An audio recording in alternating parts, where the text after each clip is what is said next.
Before we get into it, just real quick, if you enjoy these gym sessions and the philosophy talks that come with them, I'd really appreciate if you could like the video and subscribe right now or maybe later on. It genuinely helps the channel grow, and inshallah, let's me keep improving the content. And I also stream on Twitch consistently, almost every day now. The link is below in the description. I'm playing usually Marvel Rivals and Apex Legends, and I'm taking it seriously. Pretty competitive gameplay, if you're into that. And mostly focused on improvement and trying to climb as high as possible. But if you don't like high level play in gaming and stuff, you're always welcome to join, and regardless of playing games, and come converse with me. If you don't want to, it's all good. Alright, that's enough there. Let's train.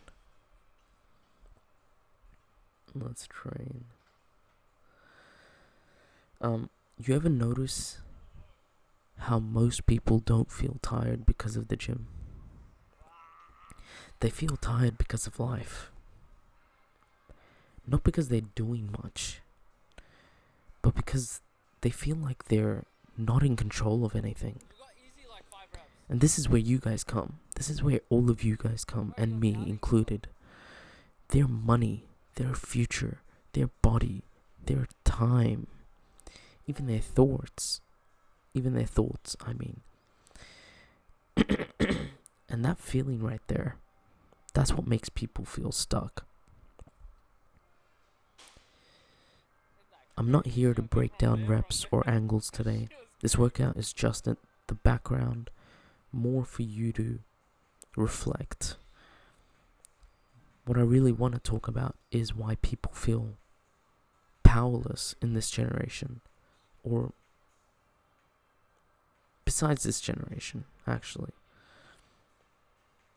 And because I'm a Muslim, I'll say what Islam actually says about taking control of your life. Islam doesn't teach you to sit and wait like most things would do. And it definitely doesn't teach you to feel helpless, regardless of how you feel.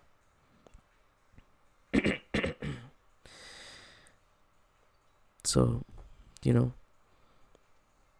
Allah does say in the Quran, indeed, Allah will not change the condition of a people, until they change what is within themselves. Beautiful ayah. That verse alone destroys the idea that you have no control. Basically, there is free will. Most people hear tawakkul, trust in Allah, and they think it means doing nothing. Islamically, that's wrong. The Prophet Muhammad ﷺ was asked, should I tie my camel or trust Allah? And he said, tie it and then trust Allah. Do you see how interesting that is?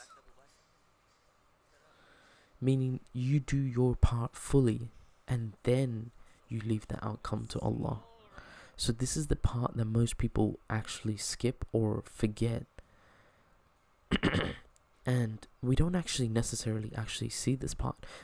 This is a message mostly for Muslims. I'm sorry if you aren't able to fully understand if you're non-Muslim, but I would say,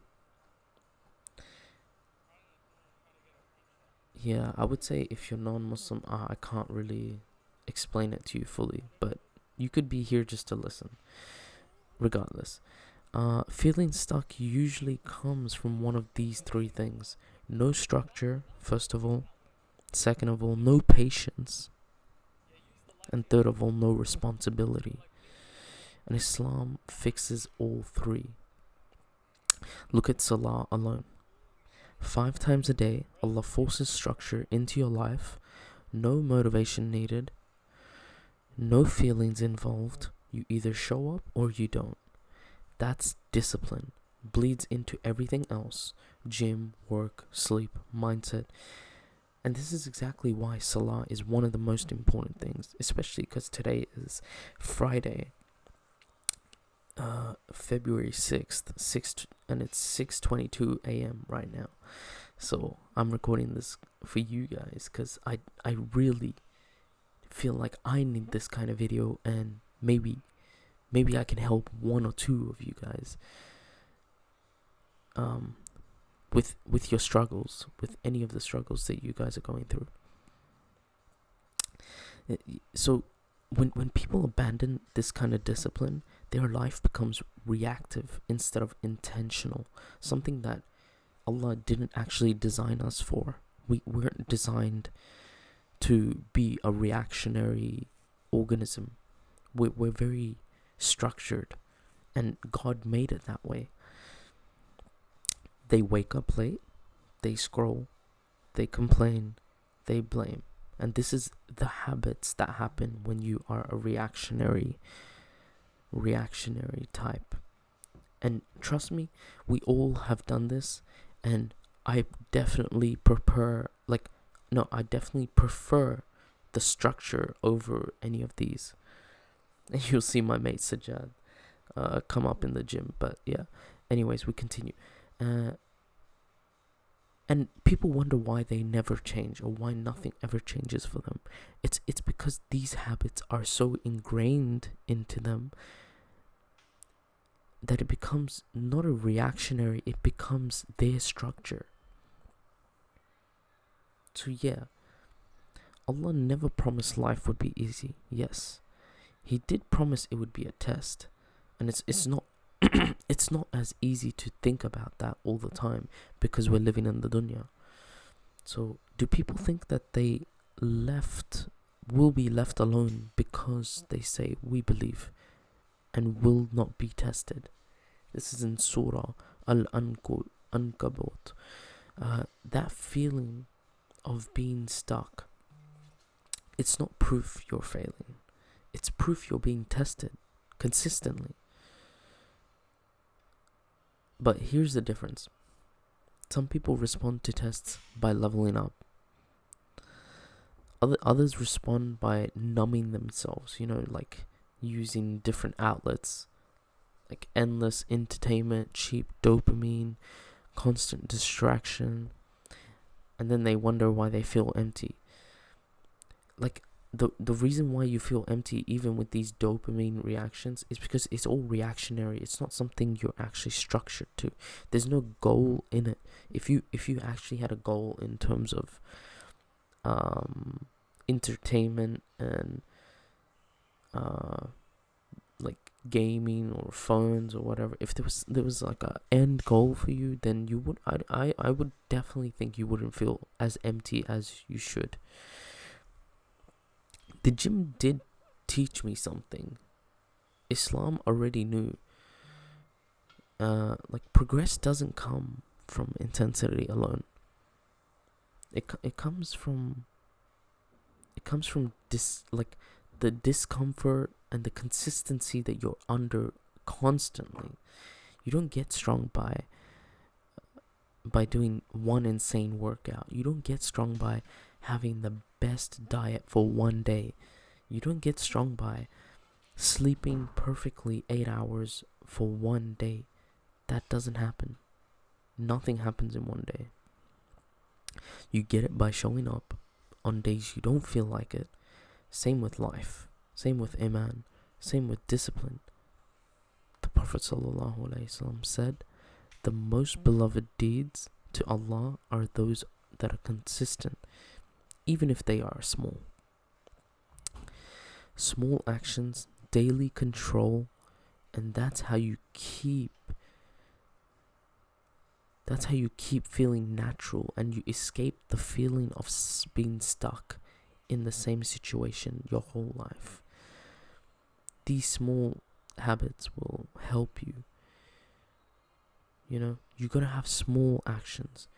You can't have huge actions in one day and then the next day you have nothing. So small actions towards goodness. And this is a common phrase that most people do say. I don't control my future. We clearly if you go check in the beginning of the video, we clearly referenced that and actually broke that down, that it's true. We do control your future. Like, you control your own future. That's what I'm trying to say. And Islam also says your intentions, your effort, your choices are absolutely in your control. There's no one else interfering in that.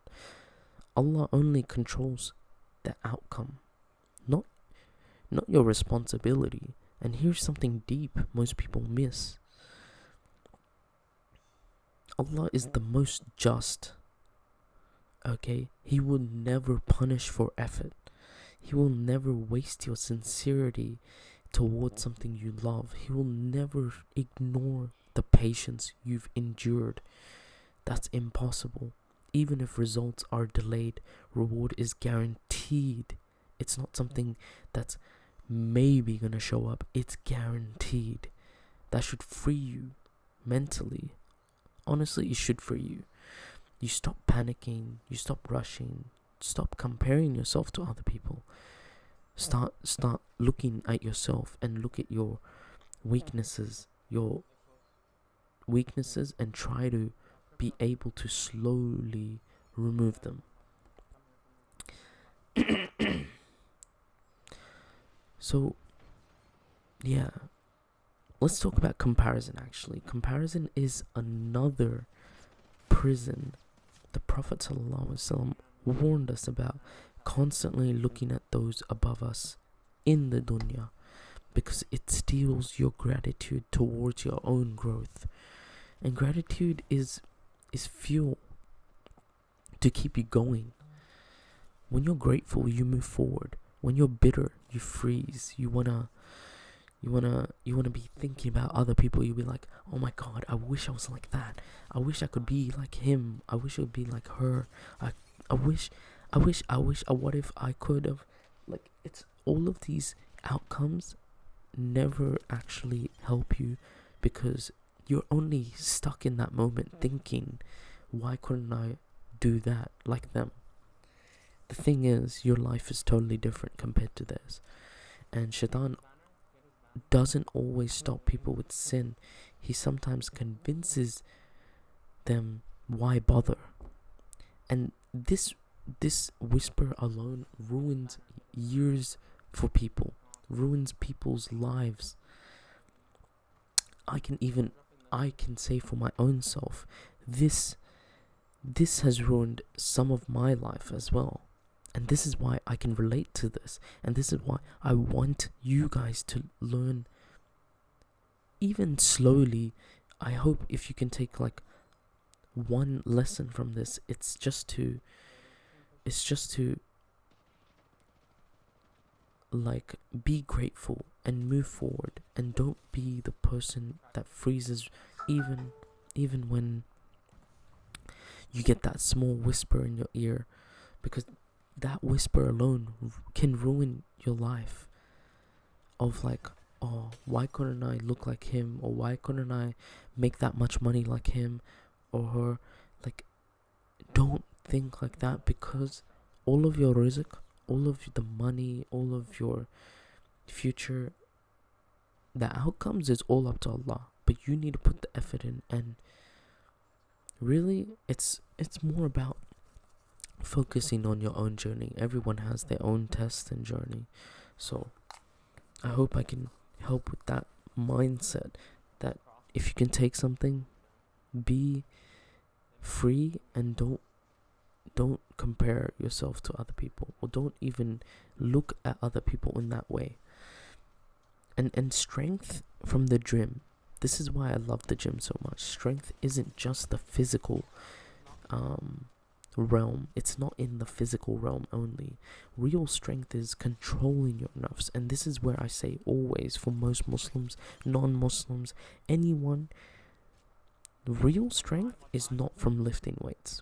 It's from controlling your inner desires, and this is your nafs in Islam. So Islam literally defines success as this. This is from a surah, by the way, Surah Al-Naziyat. And as for the one who feared standing before his Lord and restrained himself from desires, paradise will be his home. How beautiful is that? Having restraint, control, not motivation, not even hype. It's just control. The people who feel stuck are usually the people who are usually the people being controlled, by desires. The people who are stuck by their desires, emotions, opinions, or even fear of others, like looking at others. Here's the part no one wants to even hear. You are more in control than you think. Your sleep, first of all, your habits, second of all, your third of all, your efforts, your prayers, fourth of all, your environment, fifth of all. All of these are in your control. You don't control timing. You don't control people. And this is where it understands for me as well. Because when I play games, it's the same thing. It's more like if you're really competitive in a game, if it's a team-based game like hero shooter or something, the mentality you need to have is like you only control the ability of what you output to the team. So you see how much you are providing for your team, but you're not able to control the outcomes of your team. Do you understand? Like your team can play the worst, and you could be the best player in the world, and to rank up in like diamond or whatever, like ranked and competitive, but you wouldn't climb because of yourself. No, because of your team. You would climb because of yourself. If you put time in yourself, if you actually have good effort, environment, controlling. And Islam never asked you to. It asked you to show up sincerely. That's it. If you still feel stuck right now, don't panic. Maybe Allah is slowing you down to realign you somewhere else. Maybe He's teaching you patience. Maybe He's protecting you from something you can't see yet. But one thing is certain. Allah is closer than you think. And your next step is always in your control. Tie your camel. Lift the weight. Pray your salah. Show up again tomorrow. And trust that nothing sincere is ever wasted.